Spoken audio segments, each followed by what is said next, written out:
Hello and welcome to the Life Burst Podcast. I am Andrew. I'm Tiffany. Welcome back to Lifeburst Podcast, a Wixoss podcast where we talk about all the Wixoss things and only the Wixoss things. I have to think so hard for that intro. I I'm really glad do. I you can't do. believe this is what I settled on, but okay. You do the lion's share of the work on this one and the outro too. Yeah.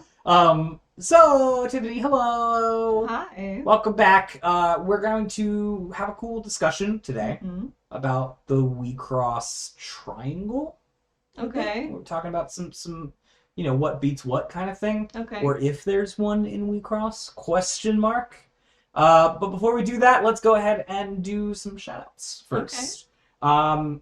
I wanted to shout out one specific comment on our channel, and you guys remember you can comment down below and we'll reply to them and probably give some shoutouts too. Yeah, we really love reading all of your comments. Yeah, this one specifically is from Dustin Kendall, who Thanks, said, count this comment as a yes for card art shorts. Oh, okay. Yeah, no, I would love to start making some because I think that Wecross has really cool art and I think it deserves to be recognized and shouted out, even if and especially even if the card doesn't see a lot of play, because it's always so disappointing to have like really cool card art that like you don't really get to use in your deck very much. Yeah, totally. So if you have any suggestions, or if you have your favorite card art that you would like me to talk about, leave it in the comment section down below, and I will consider it. Yeah, totally. Thanks.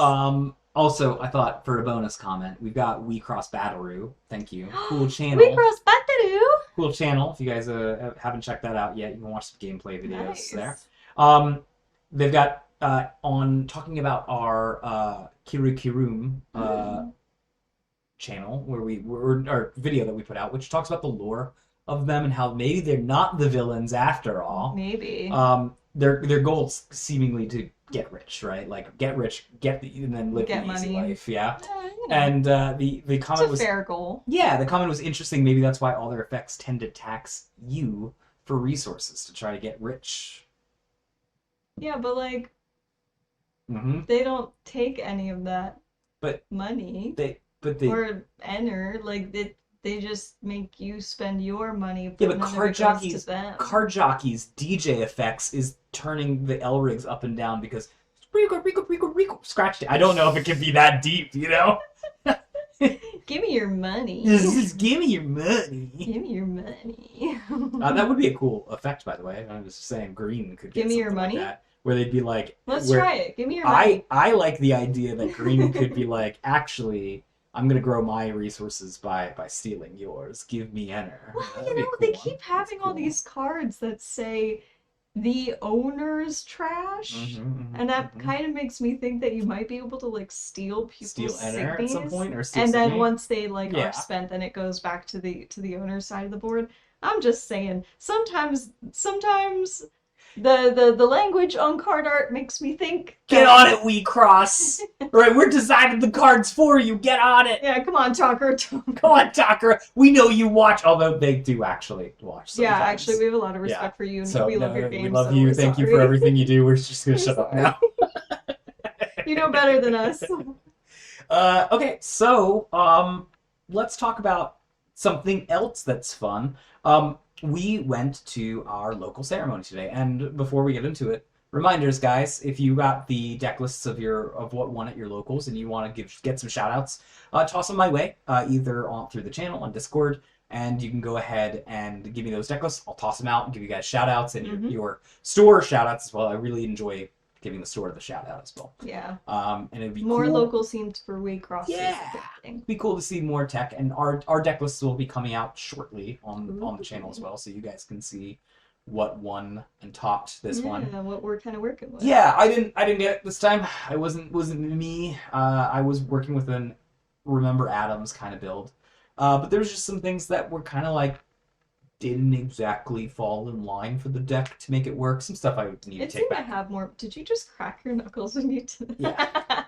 Yeah. It did seem to have more push this go around. Yeah, I need to take it back to R&D a little bit to mess with it. I still haven't figured out what deck I'm playing at the GP yet, but I'll figure it out. Yeah, well, you better. You know, it's only like a little bit. But I didn't do super well. But you know who did well? You I did did. pretty good. I think I did not take first. I actually ended up taking second. Hmm. I took a Tama clear deck with me because I'm really comfortable in that one. And I played against a player actually from Mythic in Alabama. Yeah, shout out yourself in the comment below if you're watching. Yeah, please do. It was really cool having you guys come to our local and play with us because it was a really close game too. Yeah. That player was playing a sachet deck, Hmm. which does tend to give Tama a run for its money. Yeah, man. And I have to say, I do think I would have won that game if I had not made a misplay about 4 turns before. Hmm. Um, before the final turn, which was I did not keep. You thirsty? Just a I little did tippy. not keep my burning curiosity for the Rosona Signy that I knew was going to get summoned. Yeah. And burning curiosity is one of the easiest ways to deal with Signy Yeah, like it's like your that. one get out of jail free It really card. is. Like, you don't even need to exceed to exclude it from the game. The minute it gets vanished off the field, it just says poof, gone. Like, it doesn't Hmm. go into the enter or anything. And I just wasn't, I just had not planned ahead. Hmm. And that's kind of what ended up getting me is that I couldn't get that Signy off the field. That and the fact that at the very last minute I did not have a guard in my hand. Yeah, yeah, So yeah. it was a twofold problem, but the game was great. I had a good time. Yeah. It's always fun playing with your friends, and it was cool playing with new people too. Yeah. And the top three ended up being Sachet, you with Clear, and a Sandbaka deck. And we're not talking about the new Sandbaka decks. We're Classic talking about classic Sandbaka Sandbaka. We got one player at our locals who's a locals. die-hard Sandbaka player, and he plays it well. I mean, He's been he playing knocked since set me out of zero. contention. Yeah. Hmm. He So has gotten scarily good with that deck. yeah, he knows it's in and it's outs. Yeah. But it was good. It was good. It was a good one. We got our tournament results. It was very fun overall. Hmm. Glad to have it. Can't wait to see more of them. And just a reminder too, Card Garden does online ceremonies. Yeah, that one's And coming up on the 28th, I think. 28th. So if you guys want to get in on a ceremony, get in on some really competitive Wecross, that'll be a good place to Hmm. go and get some games in there. Yeah. So yeah, without further ado, let's talk about this triangle thing, right? So when we talk about a triangle thing, we're talking about like a rock paper scissors. People call it a rock paper scissors meta. Yeah. Where they Where say, one defeats the other, defeats the mm-hmm, other, mm-hmm. and so on. And many games do have sort of more of a rock paper scissors feel to it. So for example, Magic in Standard uh, has this sort of inherent rock paper scissors because of the way that the game's designed, and it kind of always ends up being present in Standard, which is that the aggro decks tend to beat the control decks because they just rush in there without much time. Control can't really stop what they're doing, and the decks are so redundant in what they do that it ends Hmm. up just kind of like they lose to it. Even if they try to slow the game down, they can't win the game in a quick enough way, and then aggro finds a way. Then it's like control usually beats the combo decks of that format, because control can actually interact with that, And and kind of mess up their build up to pulling off this combo. right, exactly that. And then the control decks, however, tend to run through the aggro decks because the aggro decks are so focused on doing damage that they don't have the tools necessary to disrupt this combo, and the combo just kind of goes off and kills them. Now, we don't really have combo decks in our game. Yeah, not really. They don't have a very strong presence. It's not to say that they don't exist. I would just say that I haven't really seen many people playing them, and they certainly haven't appeared in any of like the higher standings that we've seen. Yeah, and so there's that, and then also standard, generally speaking, is about 8 sets, sometimes going as far as 12 sets, but usually around 8 sets. So it has a limited pool of cards that I can pull from. So the common design philosophies of the game ends up more omnipresent throughout the years because there's nothing specifically that's shoots in power level and then stays there forever. Hmm. Like we have a couple of those cards. We're kind of on set 13, unless you want to include all of the you know, starter deck exclusives we also have. In which case, you could argue we're like closer to 14 sets in. That's a lot Yes. of cards. We are in like the threshold of the thousands of cards now, right? Um, and when some cards are powerful, they stick around forever. There's some amount of rotation because there's some power creep that happens in this game. Other games have it more, right? Yu-Gi-Oh has it very hard where they have an internal format, but really only the most six sets are relevant because they're so hard power creeping every set. Hmm. Um, That it kind of makes the previous ones irrelevant. Irrelevant, right?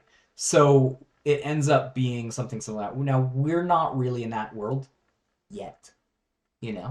Set 12 is going to do kind of a soft reset of Wecross. Okay.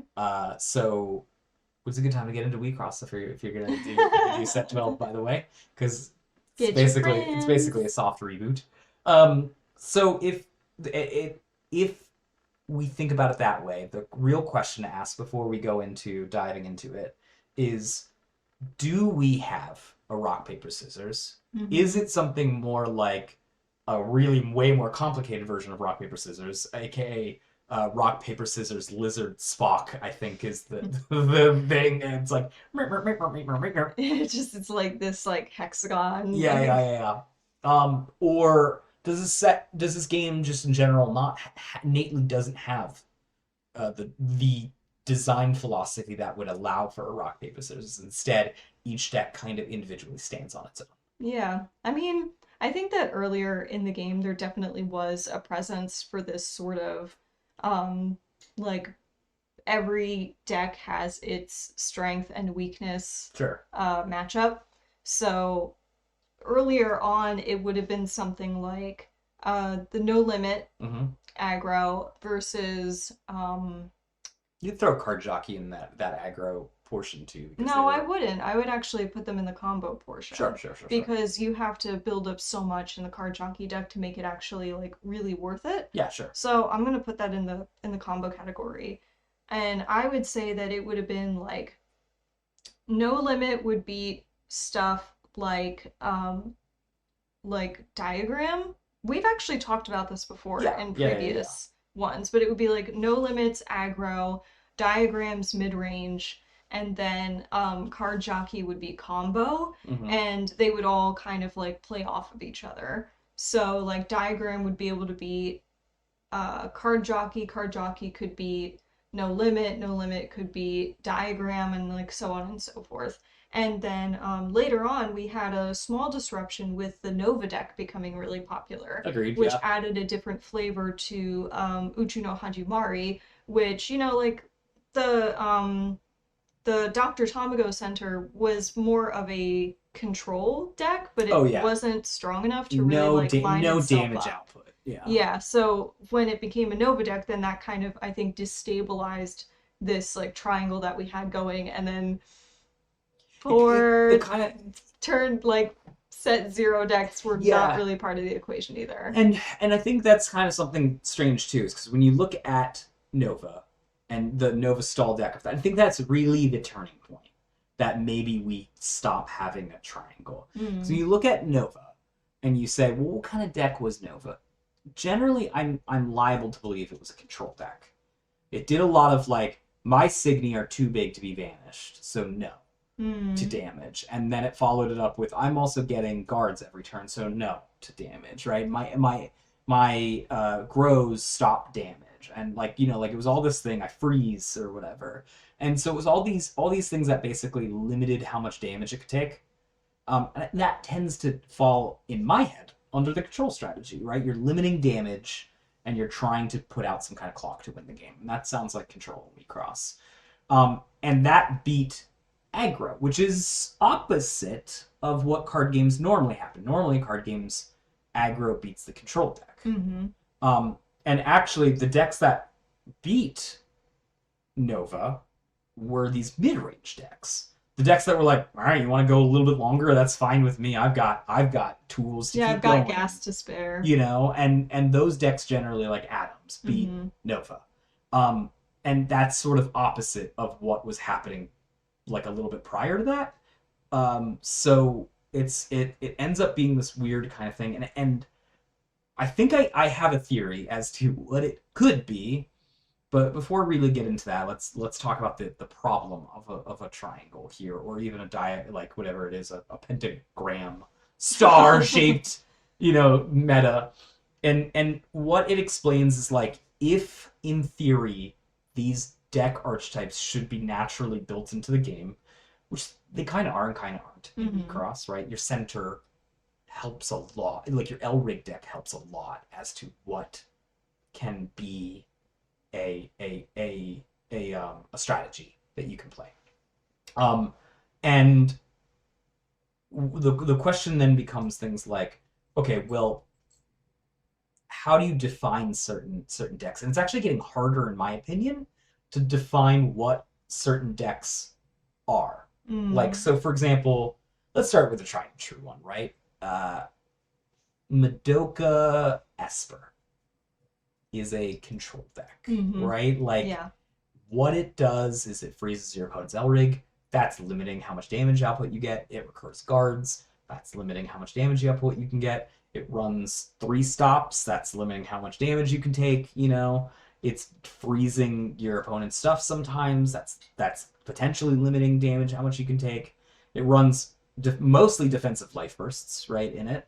So it's doing all these things at the same time, trying to put a little bit of damage out there so that it has some kind of clock. But I think we can all argue pretty successfully. Esper, uh, Esper, Madoka is a control deck. Yeah, Okay, I would say so, for so sure. let me introduce the deck that I have the most trouble defining in my own brain, and kind of what started this question in the first Okay. place was, what the hell is Sachet? Um, What is it? I don't. And for those of you who like haven't necessarily played a Sachet deck yet, or haven't like seen like what the deck breakdown is, it when you look at it, it looks like mono white, like mono white aggro. It runs a whole suite of flashcards, which bounce a Signy to the opponent's hand. It runs over pursuits, bounce Signies to the opponent's hand. It's one of its main abilities that it's constantly doing is once per turn, play a white Signy, bounce things to your opponent's hand, right?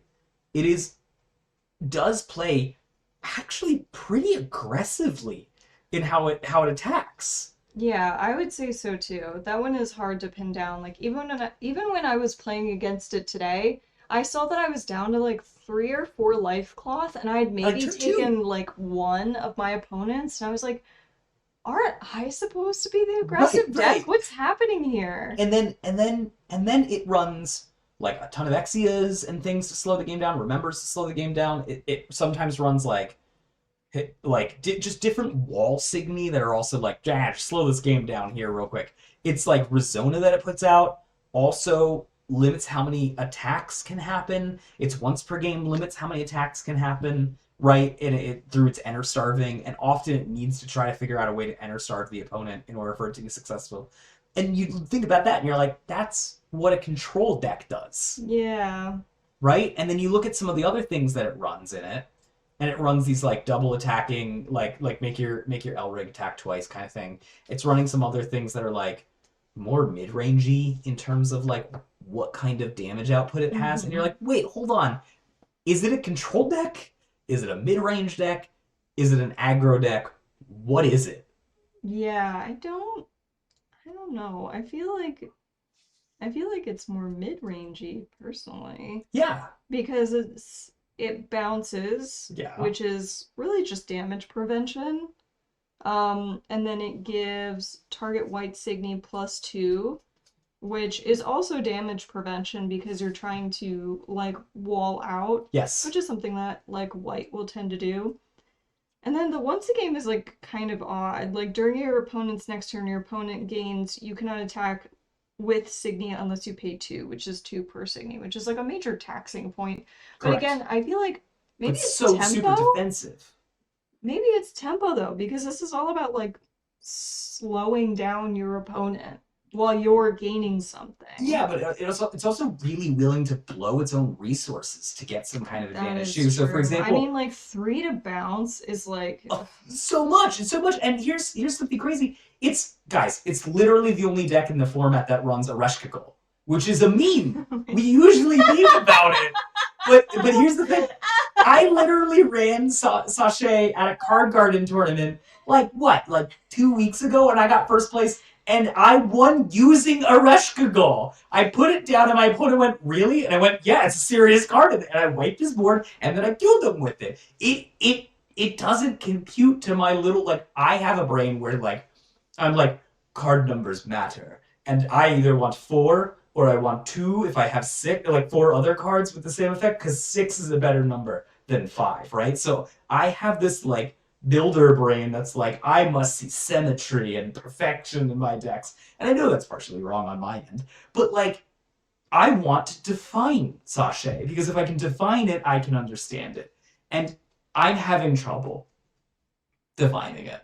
Yeah, it's a tricky one, but I think that's kind of what makes Wecross such an interesting game, is because you have these decks that, Yeah, depending on like it even can come down to like which assists you have in the deck, exactly. can change what kind of like archetype it What, is, what kind of or like how you would play it. what kind of level ones do you have? If you run Zhao Yun's, Mm-hmm. or if you run Tokiyuki's, Mm-hmm. or if you run Artemis and Driver's Ed as a combo, those do three very different things at Or your most Yuki. base level, or I Yuki, mean, yeah. these are all like level 1 whites, but What you guys level? get Well, what we level one mean. white walls, right? Like Yeah. Zhao Yun. What is Zhao Yun's thing? Is Shadow Zhao level 1 and 2 Signy on your opponent's turn. exactly? It basically says I don't really care about what the Signies are doing. These things become great when you've got Lancelots, right?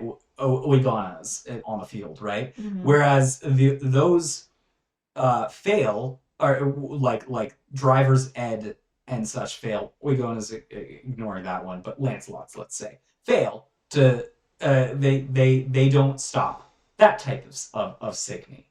But what they do really stop is your level one assists, right? That's their Yeah. whole goal, is to stop level one assists, make level one assists annoying. Um, and then, Tokiyuki is really good against those things too, but completely fails on some other different types of stuff Mm-hmm. that can deal damage to the opponent, or vanish target level one. Doesn't really matter what their power is. Mm-hmm. So it's kind of this interesting thing where it's like, yeah, even at the base level, your level ones could determine what you're good against and what you're bad against. Because control decks, for example, if they run Zhao Yuns, they're good against a certain type of aggro deck and worse against a different one that Mm-hmm. attacks at a different angle. Yeah. Which it escapes the definition of what would be rock paper scissors, because I Yeah. can't say this type of control deck beats aggro or this type of control deck doesn't beat aggro, because it also depends on what level one you're playing with it, right? Yeah. Um, Not to mention we have, I think we said it was like 50, 48, 48, 58, something like that. Like center rigs that you can run. right. And like, I mean, we're just talking about like Sachet as a rig, and we're having trouble defining it just looking at the card Right. itself before we even get into the deck. So that in and of itself can also change how you look at these decks in Totally. terms of like the archetype. Yeah, 100%. I think it also depends on the players as well, because players will play certain decks a little different than how they're built, and it kind of gives it its own flavor. But like those are very, like we're getting into like splitting hairs at that point. But I think it's important to mention that the way a player pilots a deck can Sure. also change how it is received by the Sure. opponent. Arguably, you and I, for example, are more aggressive Yeah. than most players. So when I take a control deck, which is supposed to be very passive, I tend to play it more like a mid-range deck, and sometimes sometimes that works out in my favor. Sometimes my opponents are like, I've never seen a control deck play like this, and I'm like, well, yeah, I'm playing it wrong, Yeah. whatever. So, but it spooks you. Otherwise, they're like, this is kind of weird. You're playing it the wrong way. Here you go, Mm-hmm. and they like take me around the building, kind of thing. Like I lose in that scenario, but it is interesting to me that even in WeCross right now, there's a lot of like not exactly clearness, right? Like, so here's another example. Tama Clear is an aggro deck, I think we can safely enough say, but it also sometimes is like, nah, I'm a mid-range deck. And like it plays that long game, Mm-hmm. that a mid-range can do. It kind of attritions the opponent out. It's basically saying, hey, I'm going to still be able to deal 1 damage every or up to 2 damage every turn because of my Elric attacks, regardless of what's happening on the field. And it can kind of ignore control's attempts to lock it down that way. Mm-hmm.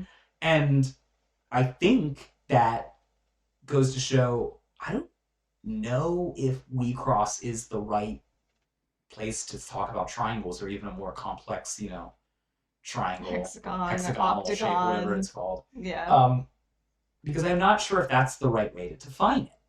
Yeah, I don't know. Like, this is kind of where I tend to argue with other players that think that, well, this beats this deck.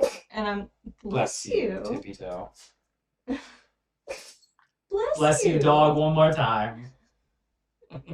Everybody say bless you, dog, in the Yeah, in comments the down comments down below. below, tell my dog, God bless you.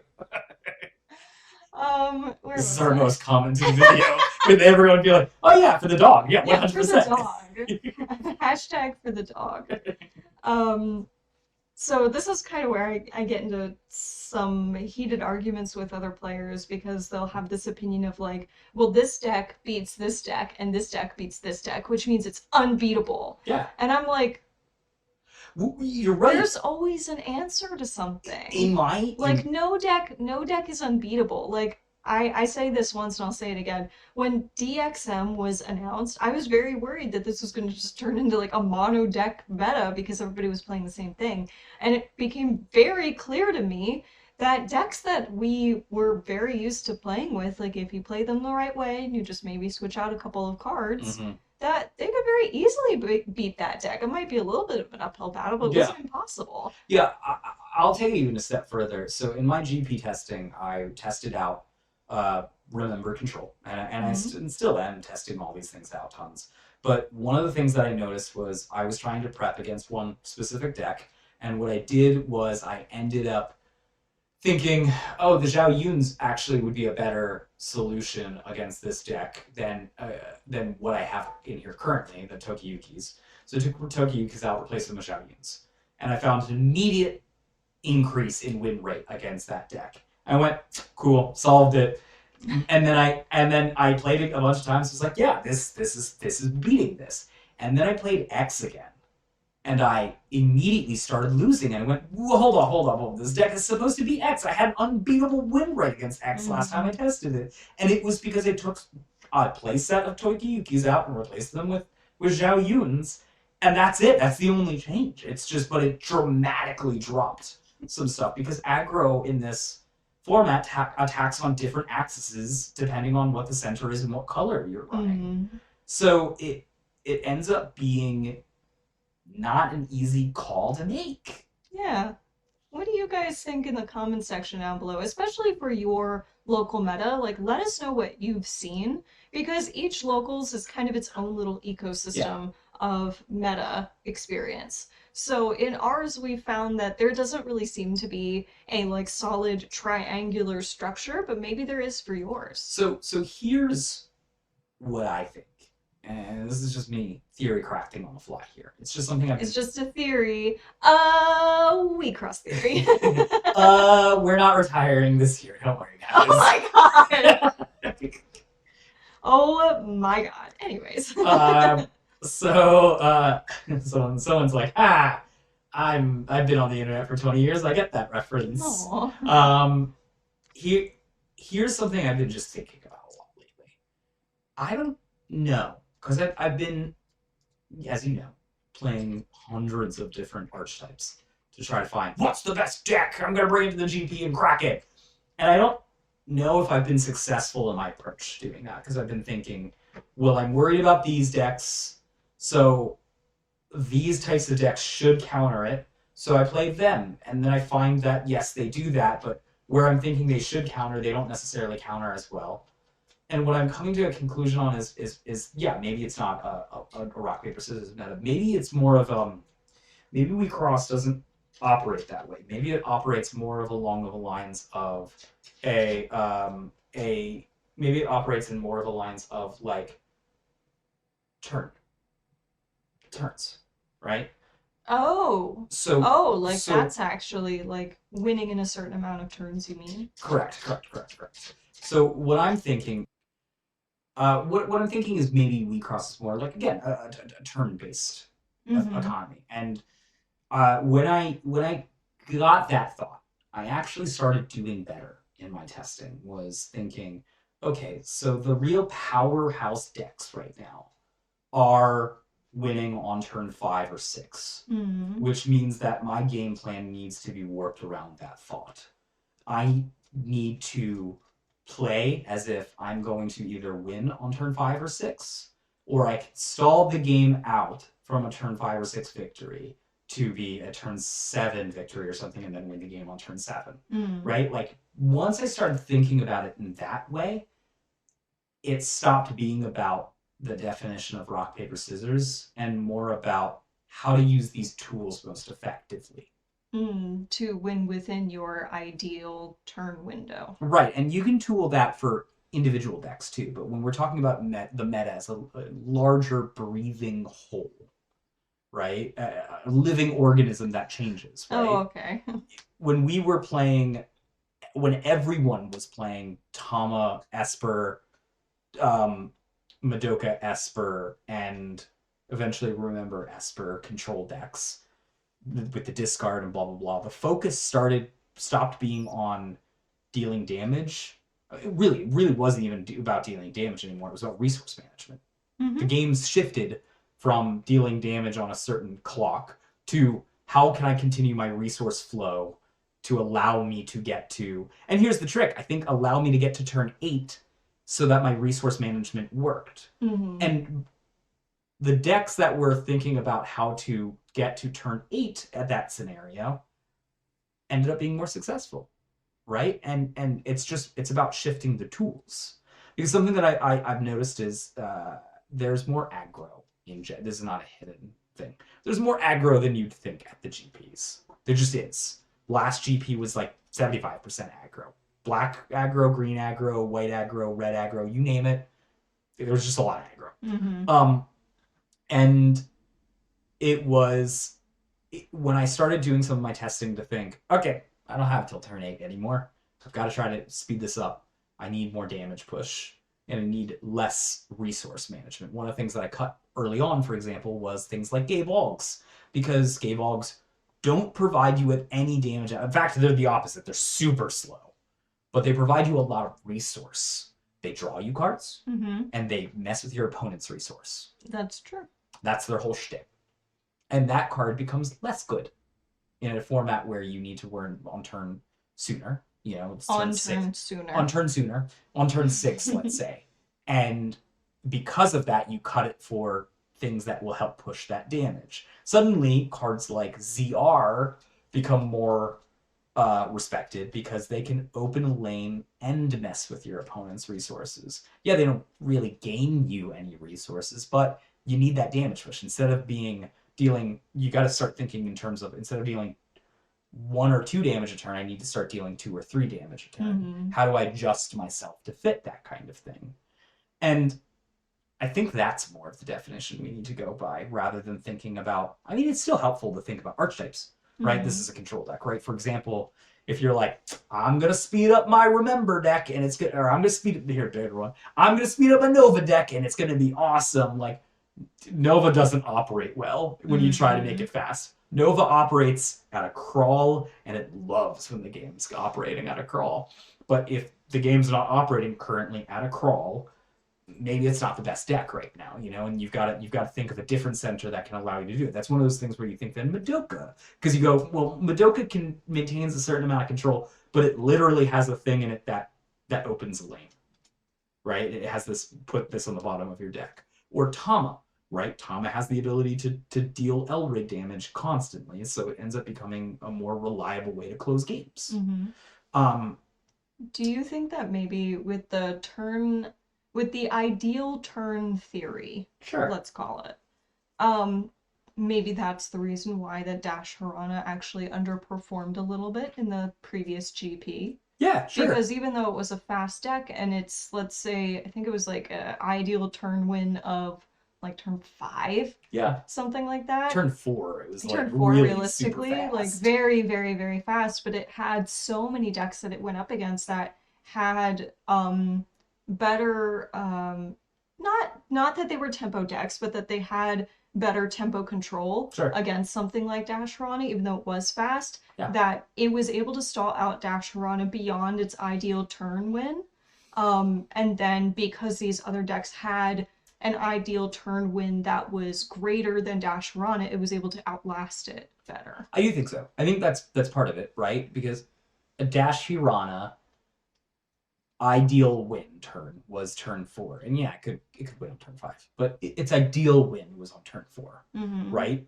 And because the meta itself was a more later game meta, and it didn't, those games were longer. yeah, then after its turn 4, when it didn't accomplish the win, it just died, right? Like that's what we always said about Dasher. It just dies. Yeah, like if it doesn't win, it will like lose. I Right. mean, like of course, like if it doesn't win, it will lose. But I mean, like especially for Dash Harana, like if this Yeah. does not win by turn 5, It's very binary. it in is terms just of a what it does. matter of time. And I think that's, but here's the thing. What if Dash Hirana was powerful enough to say, hello everyone, we're no longer a turn 8 format, we're a turn 4 format, catch your speed up to me. That would make some things very interesting, I think. Right. It would have to speed a lot of decks up. I think the key there is Dash Hirana wasn't powerful enough to cause that effect. We thought it might. A lot of us were scared that it would. In all seriousness, Yeah. A lot of us were like, "Good, this is how it is." I'll be honest, I wasn't. But I'm so smart. I'm kidding. I mean, you did call it. No, I mean, I had tested it myself and I came to my own conclusion.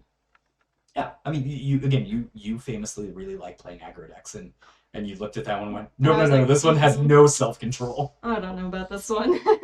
and I think that's worth mentioning, right? And it's not just one deck that does it too. If Dash Hirana is the only deck that's like, hello, I'm powerful and I'm a turn 4 format, and then there's like a bunch of other powerful decks that are like, yeah, but we have a 50% win rate against you, and we're turn 8 decks.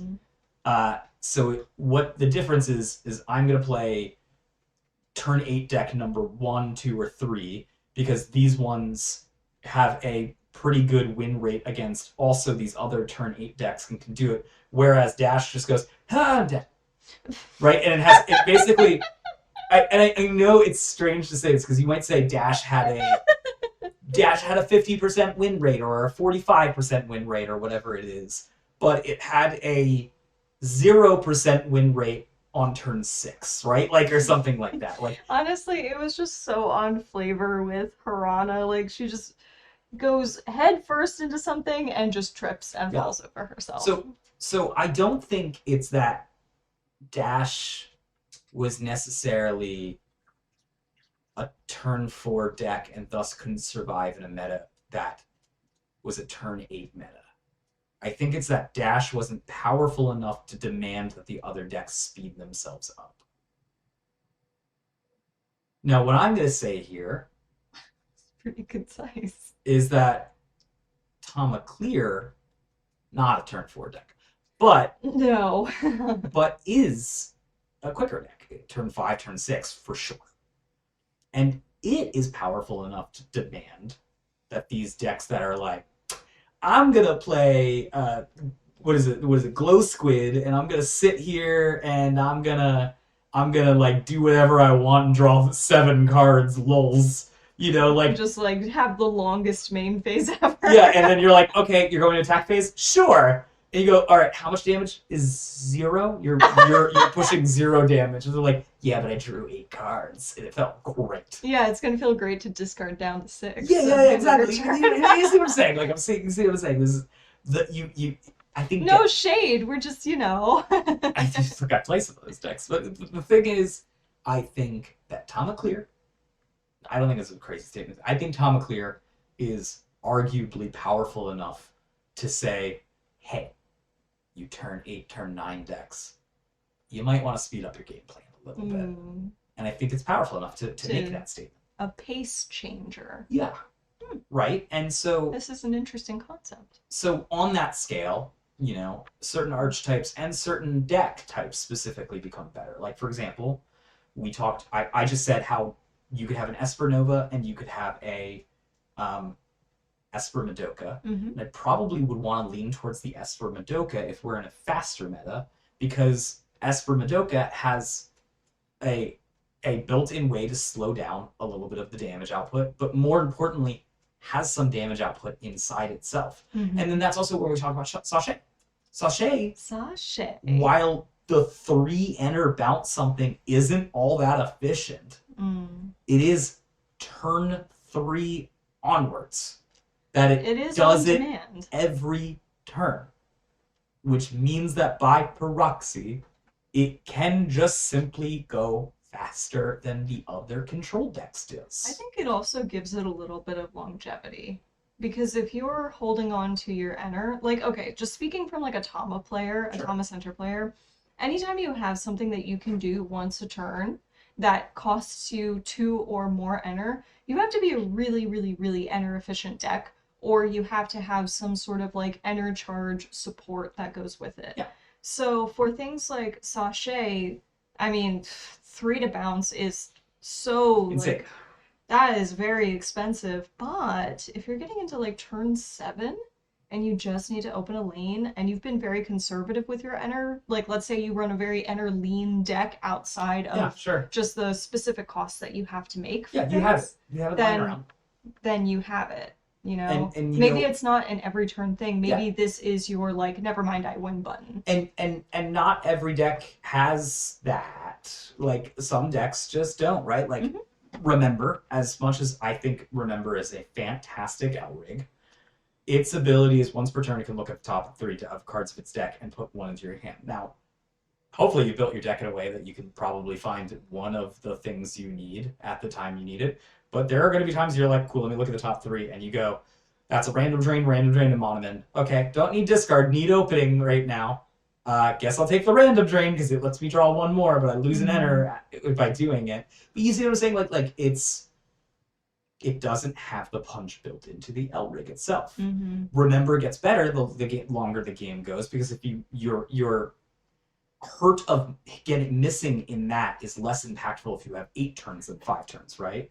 If you miss once and you've only been able to do it 3 times in a game before the game's over, that hurts. If you miss once, but you can do it 6 times before the game's over, that miss obviously hurts less. Yeah, the success ratio goes drastically up. Right. So, and to be clear, before you guys take any of this and go like, well, he just said Sachet is the best deck in the format. Remember what we said earlier, there's an answer to everything. I don't know what is. In fact, I don't know if there is a best deck in the format right now. I think there's techs. I think you could take a same deck and the same deck, and you could say arguably both of these are the best in the format, and then you could put, again, 4 of a certain card in that one deck, and it starts destroying the other one, right? Like, that is what I found with the Zhao Yun thing. So I don't know if there is a certain best deck, and so none of the things that I'm saying really matter. It's just well, okay. What I mean is none of the things that I say really are not necessarily facts. Sure, but they're just theories. We're just thinking out loud. But thinking in terms of your deck's strength, in terms of like, okay, the 4 best decks in the format. One of them's a turn 4 deck. One of them's a turn 5 deck. One of them's a turn 5 deck. One of them's a turn 6 deck. Mine's a turn 8 deck. I'm not sure if I'm hitting the pace that's needed for this game. Yeah. Same thing as the opposite. If the best decks in the format right now, the ones that keep seemingly winning, are turn 8, turn 7, turn 8, and you're running a turn 4 deck, and you're like, why do I keep losing? It just feels like I'm doing all the aggro things, and then I run into a brick wall and I die. It could be because the strength of the format right now is very lean towards on the longer game. Yeah. This makes a lot of sense to me. And the funny thing is, I think, to tie it back to what we were talking about, yeah, we're talking about the pace of the game, but I think some decks can happily play any pace depending on how you tweak it. And it could be even Mm-hmm. the same archetype, basically, right? Like, I think X is a great example. X can be blisteringly fast. We're talking turn four wins. Mm-hmm. But if you tweak it to be more like just not even more mid range, it's still an aggro deck. But if you tweak it to have more ways to get its resources back in the late game, and it's still an aggro deck. It's still doing the thing where it's like I could win on turn four if you don't do anything, Mm-hmm. but you're just tweaking a couple cards to say I'm willing to go long game if you are. Then that is now an aggro deck that goes to turn six, Mm. and it has drastically different win rates against other decks now. Yeah. You know what I think? This is just like a side thought. Mm-hmm. You know what I think is actually one of the first decks that we've come across that was kind of like, how do you really define this because it's so like speed based and not in a tempo way? Mm-hmm. Is actually the original version of the Ott deck that we did, Yeah. where I was having a lot of trouble defining that because it acted more like a gas pedal. Mm-hmm. And then I mean, it didn't last very long. It was a nice experiment though, because what that taught us is that it is about the cards that you put in your main deck. It's not just about the lyrics that you play. Yeah, agreed. And how much of a difference that can actually make in terms of the overall speed of your deck Mm-hmm. and the little bits of like player flair that will go into that as Yeah, well in the totally. piloting of Totally. it. Let us know in the thought in let us know in the thoughts. Let Let us us know your know. Let thoughts. us know your thoughts. Let us know in the comment section down below what you think about this theory. Do you experience more of a rock paper scissors aspect? Is there a deck that you can't seem to quite get the one over on? Or are you kind of in the same thought pattern as us, where like maybe the speed is the important thing, Yeah. and trying to win on a certain turn by managing your resources properly is a better way to play Yeah, the game? pace of the game or whatever Pace it is. of the Yeah. game. Well, I think that's it. I think that's all we have for this week. Yeah, I hope you guys enjoyed it. Please make sure that you comment, like, and subscribe. Let us know everything in the comment section down below. And as always, may you always flip a life burst. Bye, everybody. Bye!